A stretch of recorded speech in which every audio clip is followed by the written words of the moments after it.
For the best quality sound as a DJ, you need high bitrate. 320 kilobytes per second, in this example, is kind of like looking at a painting on a wall.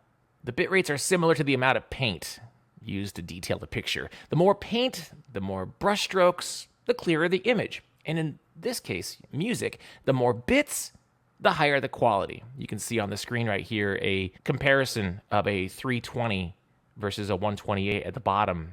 A little more grainy. The more grains, the more distortion. You want a thick, detailed picture. In other words, the highest quality bitrate. In most cases, 320 is the standard for most DJ applications. Now, mind you, some older songs are simply less kilobytes because how they were produced. As an example, non-remastered songs recorded in the 1950s versus producing music in the 2000s. And also, there's really no way you can truly get any better than what it originally was. So don't be fooled by tools that claim that they can make a low bitrate file 320 kilobytes. While the sound may improve slightly, the fact is that you really can't make gold out of silver. So if you really want to know the true bitrate of any song, I would recommend checking out Fakin' the Funk.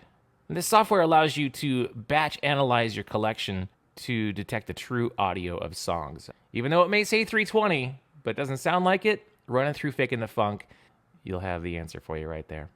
So we're going to begin right now with the lowest quality versions. Now, for easy reference, what we've done is we've added a bitrate indicator next to the songs in your collection inside the Crate Hackers desktop app. We're going to go into your local files. You have to upload all the songs that you own into the Crate Hackers desktop app for this to work.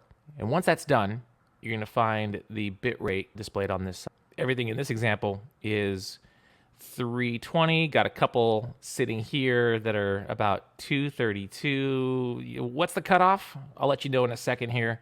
So from there, you're going to decide to discard or replace it with a 320 version of that MP3. Now, again, not all songs can achieve the standard minimum. Attempt to find the highest version that you can. Now, try to avoid anything lower, 192 kilobytes per second. Keep this in mind, though, when you're downloading songs from Apple Music or iTunes, 256 kilobytes AAC files, those are similar in quality to 320 MP3 files. When going through your library, you're going to delete based on bitrate, or at least offload. Now, MP3s are pretty standard when it comes to record pools, but when it comes to WAV files, there's been a strong debate on if these sound any better. I'm here to tell you that numerous scientific tests have proven that most ears cannot tell the difference between a WAV and an MP3. If you need to choose between a high-quality MP3 versus a WAV, that's really on you to decide, but be prepared for more storage space needed for WAV files. In many cases, it's almost 4 times the amount of size versus an average MP3. Now, when all else fails, simply put your best headphones on to preview it. Or, if you're performing it live, just gauge the reaction from the audience.